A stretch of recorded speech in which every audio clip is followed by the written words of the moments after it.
Happy UAA National Day!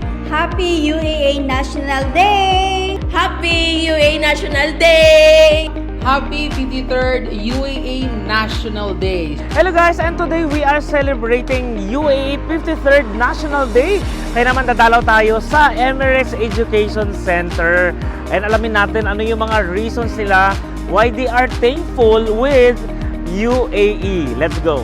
Hi, my name is Venus and I am truly grateful to UAE. Happy National Day UAE kasi ang daming oportunidad talaga dito, especially sa Filipino community. In behalf of all the Filipinos here, mga kabayans namin dito, nagpapasalamat kami kasi ang daming mga nabigyan ng oportunidad na magtrabaho. Galing pa sa Pilipinas, pero talaga naman sa lawak talaga ng industriya, mapa-logistic man yan, sa engineering, sa medical, kahit saan talaga dito sa UAE meron ka. Kaya naman, Happy National Day UAE. Maraming salamat at sana pagpatuloy niyo pa yan at marami pa tayong matutulungan ng ating mga kababayan dito sa UAE. Salamat po. Hi, dito po sa Milan, nagpapasalamat po kami sa United Arab Emirates for giving Filipinos opportunities na kumita at ma-explore ang kanilang kultura at ang kanilang yaman. Again, nagpapasalamat po kami in behalf of Milan Management. Salamat po, United Arab Emirates. We're celebrating today Eid al-Etihad. So, we are so very thankful dahil napunta tayo dito sa Dubai and we have experienced a lot of opportunities na hindi natin naranasan. So very thankful sa mga leaders, no, ng United Arab Emirates. So, once again, happy 53rd National Day to everyone. Happy 53rd National UAE Day.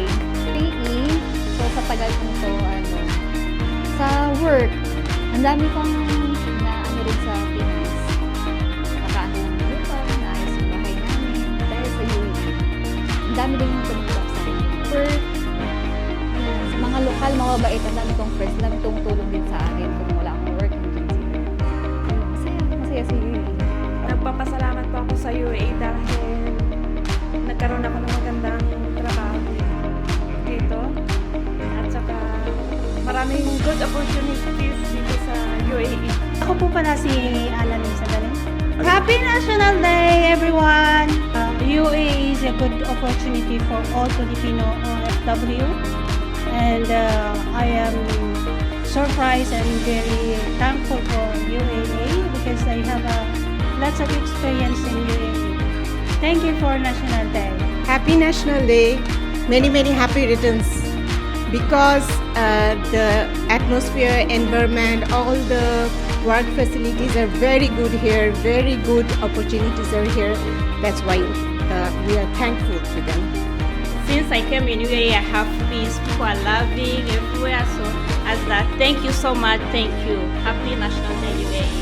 Yung maganda po yung security mo dito, tsaka malinis, at tsaka kahit saan ka pupunta, safe ka.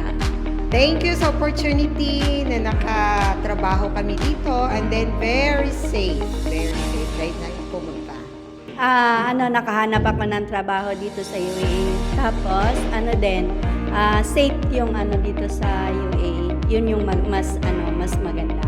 Happy UAE National Day! And of course, we would like to say thank you so much UAE sa lahat ng mga opportunity na binibigay sa mga kababayan natin na nagtatrabaho dito sa United Arab Emirates. Ayan, marami sa atin ang masisipag na mga OFW na bigyan ng maraming opportunity at ang ilan ay nag-o-open na ng kailang mga businesses. At saka siyempre, unti-unting natutupad nila ang mga pangarap. Kaya naman, to United Arab Emirates, thank you so much. And again, Happy UAE National Day!